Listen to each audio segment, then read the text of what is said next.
దినం దేవునితో నేను. కుటుంబ వ్యవస్థలు, జీవన విలువలు అస్తవ్యస్తంగా మారుతున్న ఈ రోజుల్లో ప్రభువు దాసురాలు రెవరెండ్ డాక్టర్ జాయ్ చెరియన్ గారు దైవ దర్శనంతో ప్రభువు సన్నిధిలో కనిపెట్టి పొందిన 366 విభిన్న ధ్యానాంశములను ప్రతిదినం దేవునితో నేను అనే పుస్తక రూపంలో ప్రపంచానికి అందించారు. ఇది అనేకుల జీవితాలను ప్రభావితం చేసే ఒక విలక్షణమైన గ్రంథము. పరిశుద్ధాత్మ దేవుడు ఈ పుస్తకమును పఠించే ప్రతి ఒక్కరిని స్పృశించి శక్తితో నింపునుగాక. ఈ పుస్తకాలిప్పుడు అందరికీ అందుబాటులో ఉన్నాయి. ఈ నూతన సంవత్సరంలో దీనిని మీరు ధ్యానించండి, మీ బంధుమిత్రులకు ఆత్మీయ బహుమతిగా అందించండి. పుస్తక ప్రతుల కొరకు సంప్రదించవలసిన ఫోన్ నంబర్లు 9550504718, 9030757571.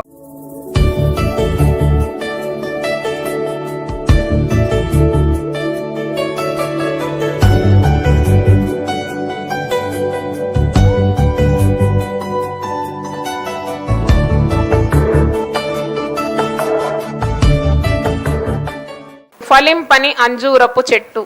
లూకా సువార్త 13:6-9. లూక్ 13:6-9. మరియు ఆయన వారితో ఈ ఉపమానము చెప్పెను. ఒక మనుషుని ద్రాక్ష తోటలో అంజూరపు చెట్టు ఒకటి నాటబడి ఉండెను. అతడు దాని పండ్లు వెదకవచ్చినప్పుడు ఏమీ దొరకలేదు గనుక అతడు, ఇదిగో 3 ఏళ్ల నుండి నేను ఈ అంజూరపు చెట్టు నా పండ్లు వెదకవచ్చున్నాను, కానీ ఏమీ దొరకలేదు. దీనిని నరికివేయము, దీనివల్ల ఈ భూమి ఏల వ్యర్థము అయిపోవాలని ద్రాక్ష తోటమాలితో చెప్పాను. అయితే వాడు, అయ్యా, నేను దాని చుట్టూ త్రవ్వి ఎరువు వేయి మట్టుకు ఈ సంవత్సరం కూడా ఉండనేమో, అది ఫలించినా సరే, లేని ఎడల నరికించి వేయమని అతనితో చెప్పాను. అంటే ఈ అంజూరపు చెట్టు ఈ ద్రాక్ష తోటలో ఉన్న ఎరువు, భద్రత ఇవన్నీ పొందుకుంటుంది. నీరు, ఎరువు, భద్రత, కాపుదల ఇవన్నీ ఈ అంజూరపు చెట్టుకు ద్రాక్ష తోటలో దొరుకుతుంది. ఎందుకంటే యజమానుడు ఈ అంజూరపు చెట్టును తెచ్చి ఎక్కడ నాటినాడు? ద్రాక్ష తోటలో నాటినాడు.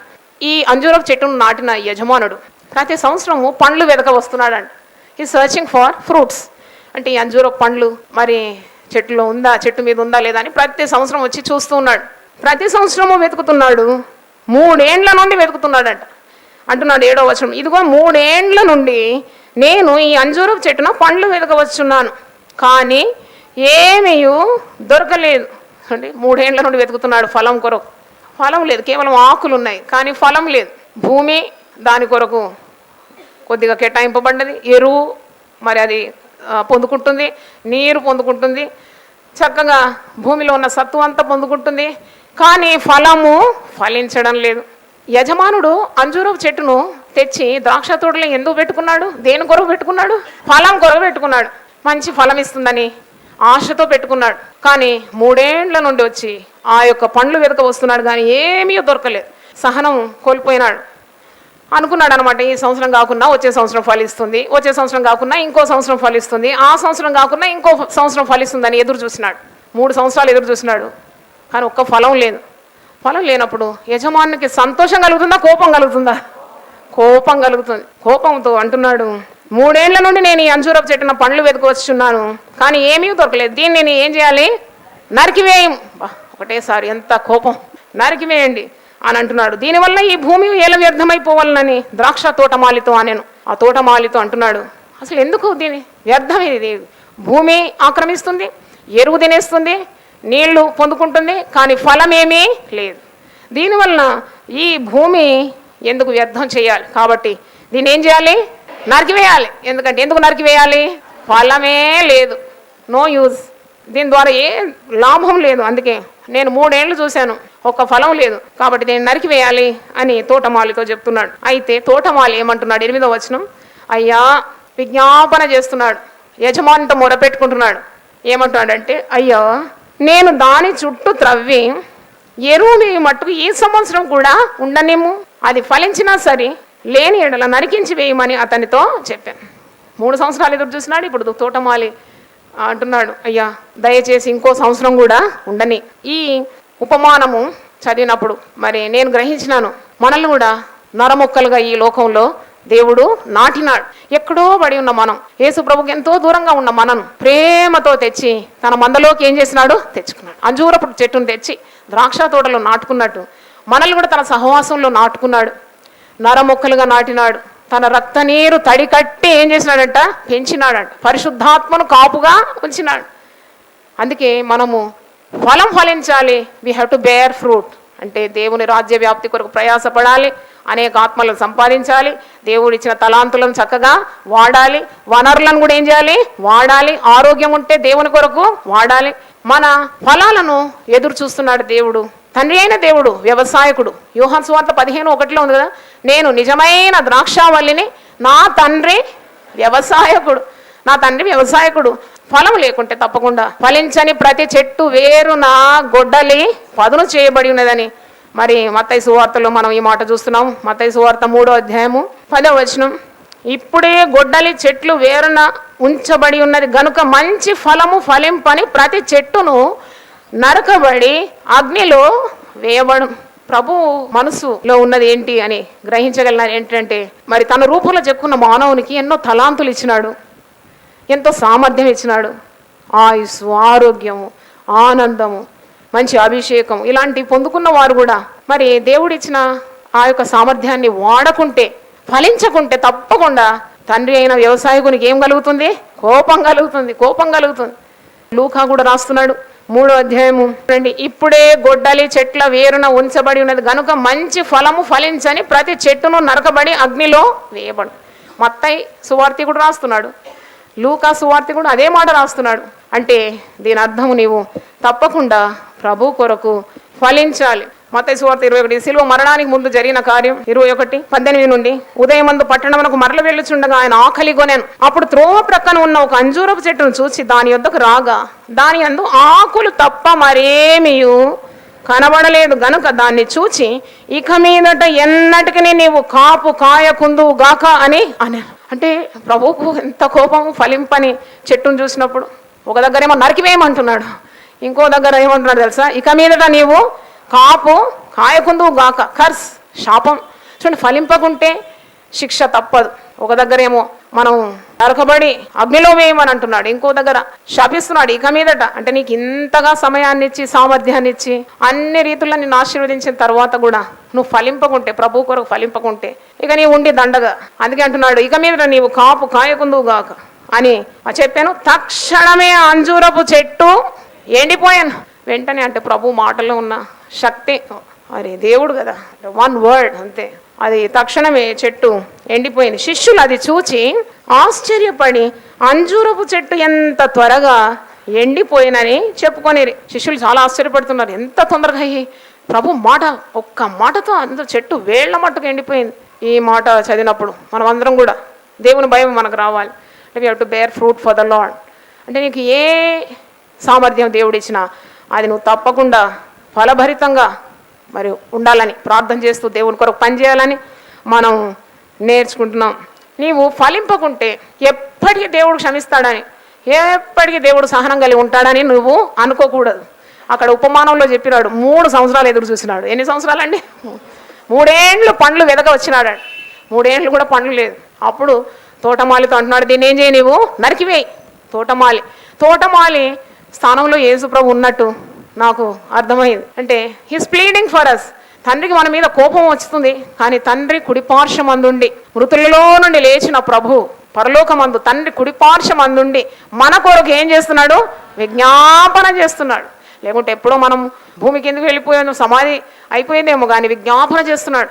ఇంకా ఫలం లేదని తండ్రికి కోపం వస్తుంటే తోటమాలి స్థానంలో ఉన్న యేసు ప్రభు నీ కొరకు, నా కొరకు, అందరి కొరకు ఏం చేస్తున్నాడు? విజ్ఞాపన చేస్తున్నాడు. ఈ సంవత్సరం కూడా ఉండని, ఎదురు చూద్దాం, గివ్ సమ్ మోర్ టైం. చూడండి ఎంత ప్రేమ గల ప్రభు మనకున్నాడు. ఫలించాలి. మరి ఫలించడానికి ప్రభు నీకు సహాయం కూడా చేస్తాడు. వాక్యంలో యెషయా గ్రంథం 51:2 చూడండి. మీ తండ్రి అయిన అబ్రహాము సంగతి ఆలోచించుడు, మిమ్మల్ని కనిన శారాను ఆలోచించుడి. అతడు ఒంటరి అయి ఉండగా నేను అతన్ని పిలిచి తిని, అతన్ని ఆశీర్వదించి అతన్ని పెక్కు మంది అగునట్లు చేసి తిని. హల్లెలూయా. అవును, మొదటి కీర్తనలో ఉంది కదా, మరి అతడు చేయునదంతా అంతయు సఫలమగును. దివారాత్రము దేవుని వాక్యము ధ్యానించువాడు ధన్యుడు.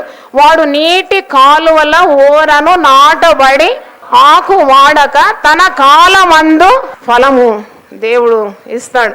ఇక్కడ 51 యెషయా 3వ చూడండి. యెహోవా సీయోనును ఆదరించున్నాడు, దాని పాడైన స్థలములన్నిటిని ఆదరించి దాని అరణ్య స్థలములను ఏదేను వలె చేయుచున్నాడు. దాని ఎడారి భూములు యెహోవా తోట వలె అగునట్లు చేయుచున్నాడు. ఆనంద సంతోషములను కృతజ్ఞతాస్తుతియు సంగీత గానమును దానిలో వినబడును. చూడండి, దేవుడు దీవిస్తే ఎలా ఉంటుంది. అబ్రహాముకు ఇచ్చిన వాగ్దానం, ఇస్సాకుకు ఇచ్చిన వాగ్దానం, నీ తండ్రి అయిన అబ్రహాము దేవుడను నేను నీకు తోడై ఉంటాను, భయపడకు, నేను నీకు తోడై ఉంటాను. వాక్యంలో చూసినప్పుడు యోహాను సువార్త 15వ అధ్యాయం ఒకసారి చూడండి. నేను నిజమైన ద్రాక్షావల్లిని, నా తండ్రి వ్యవసాయకుడు, నాలో ఫలింపని ప్రతి తీగను ఆయన తీసి పారవే. చూడండి, ఇక్కడ కూడా తండ్రి కోపం చూడండి. మనం ప్రభువులో ఉన్నాము, నిజమైన ద్రాక్షావల్లిలో మనం ఉన్నాము, అంటగట్టబడి ఉన్నాం, తప్పకుండా ఫలించాలి. ఆయన వేరుగా ఉంటే ఏమి చేయలేము. ఇక్కడే వాక్యంలో నాకు వేరుగా ఉండి మీరేమీ చేయలేరు. ప్రతి తీగ ఫలించాలి. ఫలించు ప్రతి తీగ మరి ఎక్కువగా ఫలింపవాలని దానిలోని పనికిరాని తీగలను తీసివేయదు. మనం కూడా చేస్తాం ఈ పని. పెరట్లో కొన్ని మొక్కలు పెట్టుకుంటాం, దాంట్లో కొన్ని తీగలు ఎండిపోతే ఆ ఎండిపోయిన తీగలు ఉండనీయం. వెంటనే ఆ తీగలను ఏం చేస్తాం, మనం తుంచి వేసి ఆ చెట్టు నుండి ఆ ఎండిపోయిన తీగలన్నీ పారవేస్తాం, కుప్ప చేస్తాం, అగ్ని తగలబెడతాం. ఇవన్నీ మనం కూడా చేసే పనులు. తండ్రి వ్యవసాయకుడు, ప్రభు నిజమైన ద్రాక్షావల్లి. ప్రభువులో ఉండే ప్రతి తీగ ఫలించాలి. 4వ వచనం, నా యందు నిలిచి ఉండుడి, మీ యందు నేనును నిలిచి ఉండు. తీగ ద్రాక్షావల్లిలో నిలిచి ఉంటేనే గాని తనంతట దానే ఏలాగు ఫలింపదో అలాగే నా యందు నిలిచి ఉంటేనే గాని మీరు ఫలింపరు. నువ్వు ఫలించాలి అనే ప్రసంగాన్ని వింటున్నావు, ఫలము లేకుంటే ఆయనకు కోపం, ఫలించాలని ఆయనకు ఆశ. నువ్వు ఫలించాలంటే నీ అంతటా నీవే ఫలించలేవు. నువ్వెవరిలో ఉండాలి? యేసులో ఉండాలి, నిజమైన ద్రాక్షావల్లిలో ఉండాలి. అప్పుడే నీవు ఫలించగలవు. తీగ తానంతటా తానే ఫలించలేదు అని ఇక్కడ ఉంది. 5వ వచనం, ద్రాక్షావల్లిని నేను, తీగలు మీరు. ఎవడు నా యందు నిలిచిండో నేను ఎవరిని నిలిచినో వాడు బహుగా ఫలించును. హల్లెలూయా. బహుగా ఫలిస్తాడు. దేవునిలో నిలిచి ఉంటే నువ్వు కొద్దిగా ఫలించవు. నువ్వు ఎలా ఫలిస్తావు? కొద్దిగా కాదు, నువ్వు ఫలించేది యేసు ప్రభువులో ఉంటే బహుగా ఫలిస్తావు. తర్వాత 6వ వచనం, ఎవడైనను నా యందు నిలిచి ఉండని ఎడల వాడు తీగ వలె బయట పారవేయబడి ఎండిపోవు. మనుషులు అట్టి వాటిని పోగు చేసి అగ్నిలో పారవేతురు, అవి కాలిపోవు. నా యందు మీరును మీ యందు నా మాటలను నిలిచి ఉండిన ఎడల మీకేది ఇష్టమో అడుగుడి, అది మీకు అనుగ్రహించేవాడు. ఆయనలో ఉంటే చాలు, నీకు ఏది ఇష్టమో అడుగు, దేవుడు నీకు ఇస్తాడు. ఆయనలో ఉండాలి, నువ్వు ఫలించాలి. ఆయనలో ఉంటేనే నువ్వు ఫలిస్తావు. ఫలించడం అన్నప్పుడు నీ పిల్లలు కూడా మరి చక్కగా దేవుని కొరకు ఫలిస్తారు. నీ ఆశను దేవుడు చూస్తాడు, నీ జీవితం ఫలభరితమవుతుంది, నీ ఇంటి వారందరినీ వాడుకుంటాడు దేవుడు. ఇది దేవునికి సాధ్యమా? సాధ్యమే. 8వ వచనం, మీరు బహుగా ఫలించుట వలన నా తండ్రి మహిమపరచబడు, ఇందువల్ల మీరు నా శిష్యులగుదురు. హల్లెలూయా. మనం ఫలించడం ద్వారా, మనం విస్తారంగా బహుగా ఆయనలో ఉండి ఫలించడం ద్వారా తండ్రి మహిమ పరచబడుతున్నాడు. దేవునికి స్తోత్రం. హల్లెలూయా. చూడండి, ఒక గచ్చ పొద, ముళ్ళ పొదను చూస్తే మనకేమైనా ఆనందం ఉంటుందా? ఒక మామిడి చెట్టును చూసి నిండా పండ్లు ఉంటే ఎంత ఆనందం ఉంటుంది. దేవునికి స్తోత్రం. హల్లెలూయా. అదే ఫలించడం. ఇర్మియా గ్రంథం 17వ అధ్యాయము 5వ వచనం, జెరెమియా 17:5, యెహోవా ఈలాగు సెలవిచ్చున్నాడు, నరులను ఆశ్రయించి శరీరులను తనకు ఆధారంగా చేసుకొనుచు తన హృదయం యెహోవా మీద నుండి తొలగించుకొని వాడు శాపగ్రస్తుడు. మనుషులను కాదు నువ్వు ఆశ్రయించాల్సింది, నువ్వు దేవుని యందు నాటబడాలి, దేవుని యందు ఉండి ఫలించాలి. చూడండి, నీ మనసు దేవుని యొద్ద నుండి తొలగించుకొని మనుషుల మీదకి వచ్చిందంటే అంతకంటే మించిన శాపం లేదని వాక్యంలో చూస్తున్నాం. 6వ వచనం, వాడు ఎలాగుంటాడు? మనుషులను ఆశ్రయించేవాడు. ఇక్కడ 2 కార్యాలు ఉంది. మనుషులను ఆశ్రయించేవాడు ఎలాగ ఉంటాడు? శాపగ్రస్తుడు. దేవుణ్ణి ఆశ్రయించేవాడు ఎలా వర్ధిల్లుతాడు, ఎలా ఫలభరితంగా ఉంటాడు? ఈ వచనాల్లో మనం చూస్తున్నాం. 6వ వచనం, మనుషులను ఆశ్రయించేవాడు ఎడారిలోని అరుహా వృక్షం వలె ఉండును. అరుహా వృక్షం అంటే ముళ్ళ పొద అన్నమాట. థార్నీ బుష్, నో ఫ్రూట్స్, ఒక్క కాయ, ఒక్క పండు లేదన్నమాట. ముళ్ళ పొదకి ఏమైనా పండ్లు ఉంటాయా? కాయలు ఉంటాయా? ఏముండవు, ఒక ఆకు కూడా ఉండదు, ఆకు కూడా ఉండదు. అది ముళ్ళతో ఇతరులను బాధిస్తుంది, కానీ ఒక చెట్టు ఆకులుంటేనన్నా ఇతరులకు నీడనన్నా ఇస్తుంది, అది కూడా లేదు ముళ్ళ పొద. చూడండి, ఇది అరుహా వృక్షం వలె ఉంటుంది, ఎడారిలో నీరు లేని చోట ముళ్ళ పొదలాగా ఉంటుంది. అటువంటి వాడు మేలు వచ్చినప్పుడు అది వానికి కనబడదు. వాడు అడవిలో కాలిన నేల యందును నిర్జనమైన చవిటి భూమి యందును నివసించును. 7వ వచనం గమనించండి, యెహోవాను నమ్ముకొను వాడు ధన్యుడు. మీరు బైబిల్ అంతా పాత నిబంధన క్రొత్త నిబంధన తిరిగేయండి, ఇదే మాట కనబడుతుంది. యెహోవాను ఆశ్రయించేవాడు ధన్యుడు, యెహోవాను నమ్ముకొనివాడు ధన్యుడు, ఆయన ఆజ్ఞలు గైకొనివాడు ధన్యుడు. చూడండి, ధన్యుడు ధన్యుడు ధన్యుడు అనే పదము బైబిల్లో తప్ప నేనైతే ఏ పుస్తకంలో చదవలేదండి. ధన్యత, ధన్యుడు, ధన్యులు అనేది పరిశుద్ధ గ్రంథంలో నేను చూసినాను. హల్లెలూయా చెప్పండి ఒకసారి. అవును, ధన్యులు. యెహోవా తమకు దేవుడుగా గల జనులు ధన్యుడు. దేవుణ్ణి ఆశ్రయించేవాడు ధన్యుడు, యెహోవా వానికి ఆశ్రయంగా ఉండును. వాడు ఎలా ఫలిస్తున్నాడో చూడండి, 8వ వచనం, వాడు జలముల యొద్ద నాటబడిన చెట్టు వలె ఉండును. మొదటి కీర్తనలో ఉంది, నీతిమంతులు చెట్టులాగుంటారు, దుష్టులు పొట్టులాగుంటారు. చెట్టులాగుంటావా పొట్టులాగుంటావా? వాడు జలముల యొద్ద నాటబడిన చెట్టు వలె ఉండును, అది కాలువల ఓరను దాని వేళ్లు తన్నును, వెట్ట కలిగినను దానికి భయపడదు. దాని ఆకు ఎలాగుంటుంది? పచ్చగా ఉంటుంది. ఎండిపోయి నాకు కాదు, దేవునిలో ఉన్న ఆనందం, దేవుణ్ణి ఆశ్రయించడం, దేవుణ్ణి నమ్ముకొనడం, పచ్చగా ఉంటాడంట.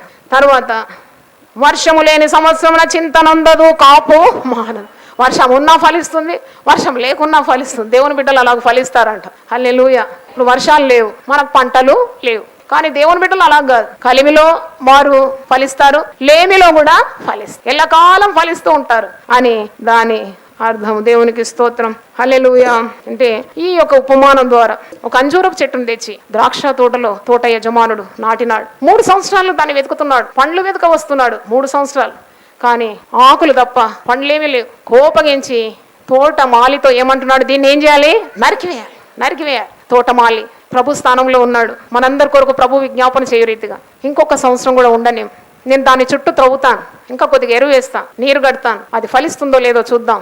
1 సంవత్సరం గడువు అడుగుతున్నాడు. ఫలించినా సరే, ఫలించకపోయినా సరే, ఫలించకుంటే తప్పకుండా మనం నరికి వేద్దాం. రోమీలకు రాసిన పత్రిక 12వ అధ్యాయం 8వ వచనంలో ఉంది కదా, దేవుడు మనకు ఏవేవి పనులు అప్పగించినాడు వాటన్నిటిని చక్కగా చేయడం ద్వారా మనము ఫలిస్తాం. పరిచర్య చేసేవాడు పరిచర్యలో ఫలించాలి, పంచిపెట్టేవాడు పంచిపెట్టడంలో ఫలించాలి, ప్రవచించేవాడు ప్రవచనంలో దేవుని వాక్యం అందించడం అయితే దాంట్లో ఫలించాలి, బోధించేవాడైతే బోధించడంలో ఫలించాలి, ఆరాధన నడిపించేవానిగా నువ్వు ఫలించాలి, ప్రార్థనలు నడిపించేవానిగా ఉంటే ప్రార్థనలు నడిపించడంలో నువ్వు ఫలించాలి. అంటే నువ్వు ఏ స్థితిలో ఉన్నా నీవు చేసే పనులు నీవు చేయాలి. నీకు అప్పగించిన పనులు చేయకుంటే, పనులు నీకు అప్పగించిన వాడు నిన్ను తప్పకుండా ఏం చేస్తున్నాడు? కనిపెడుతున్నాడు. దేవునికి స్తోత్రం. Overseer is looking. ఆయన అన్నిటి మీద ఆయన చూపులున్నాయి, అందరి మీద, అన్ని జీవుల మీద, సకల ప్రాణుల మీద ఆయన కన్నులు ఉన్నాయి. కాబట్టి నిన్ను చూస్తూ ఉన్నాడు, నువ్వు ఎలాగూ ఫలిస్తున్నావు దేవుని కొరకని. వాక్యంలో చూసినప్పుడు ముసలితనమందు కూడా ఫలించేవారు ఉన్నారు. 92వ కీర్తన ఒకసారి చూడండి. 92వ కీర్తన 13వ వచనం, యెహోవా మందిరములో వారు నాటబడిన వారై వారు మన దేవుని ఆభరణముల్లో వర్ధిల్లుదురు. నాకు ఆశ్రయదుర్గమైన యెహోవా యథార్థవంతుడనియు ఆయన యందు ఏ చెడుతనము లేదనియు ప్రసిద్ధి చేయుటకై వారు ముసలితనమందు ఇంకా చిగురు పెట్టుచుందురు. హల్లెలూయా. ఇంకా చిగురు పెట్టుచుందురు, సారము కలిగి పచ్చగా ఉంటారు. విజ్ఞాపన చేయడం, ప్రభు కొరకు ఫలించడం, మనం ఇతరుల కొరకు విజ్ఞాపన చేయడం కూడా అదొక ఫలమే.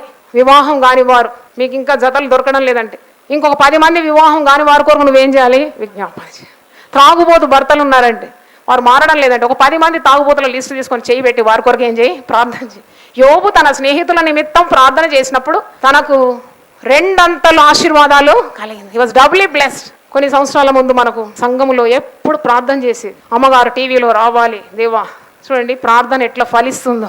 ప్రార్థన చేస్తుంటే నాకు ఒకలాగా నవ్వు అనిపించేది. వీళ్ళు బాగానే ప్రార్థిస్తున్నారు కానీ టీవీ పరిచయం అంటే మాటలా, జోకా ఏంటి, లక్షల్లో కట్టాలి అనుకున్న మనసులో. కానీ ఒకసారి కొందరు కాలేజ్ గర్ల్స్ కలిసి వాగ్దానాలు మనం ఇస్తాం కదా, ఆ వాగ్దానాలన్నీ టీవీ రూపంలో కట్ చేసి ఆ టీవీ షేప్లో కట్ చేసి వాగ్దానాలు అందరూ వంచినారు.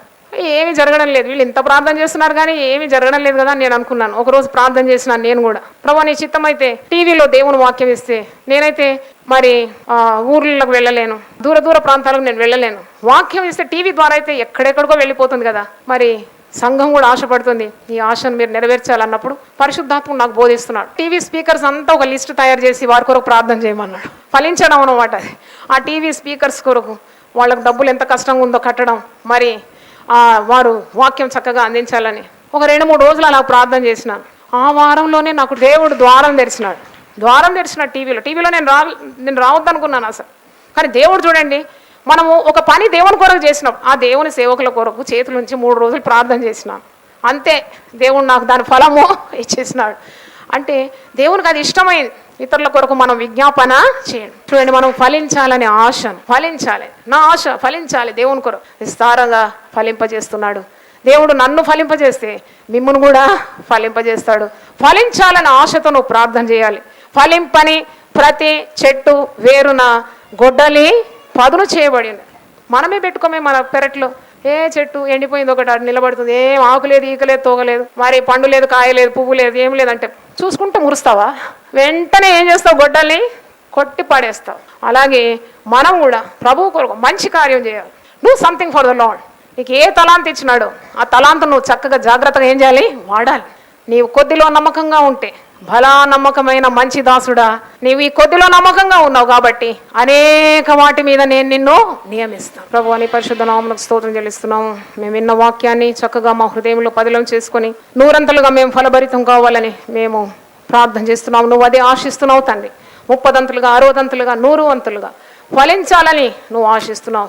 మంచి నేలను పడిన విత్తనం 100 ఫలిస్తుందన్నావు. కృపగల దేవా, మేము ఈ వాక్యం విని మమ్మల్ని మేము సరి చేసుకోవడానికి మీరు కృపనిచ్చినందుకు నీకు స్తోత్రం. మేము ఫలించాలి, మీరు ఫలించి అభివృద్ధి పొందడని ఆదికాండం 1వ అధ్యాయంలో మేము చూస్తున్నాం. అవును ప్రభు, నీ ఆశీర్వాదం మా మీద ఉన్నది.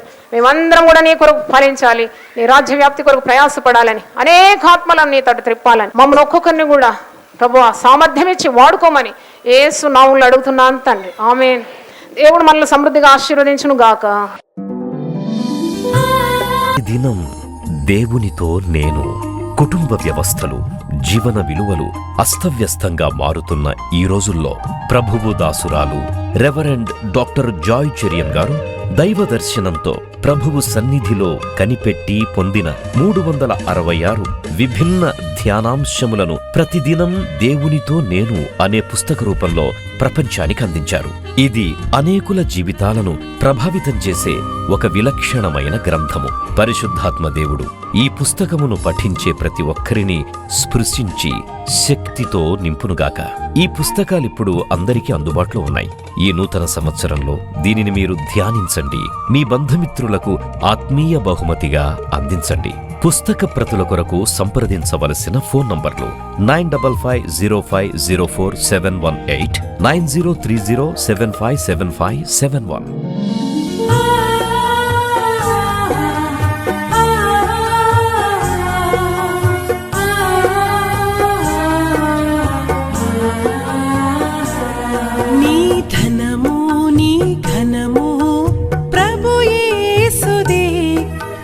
దశమా భాగమునీయ వెనుదీతువా.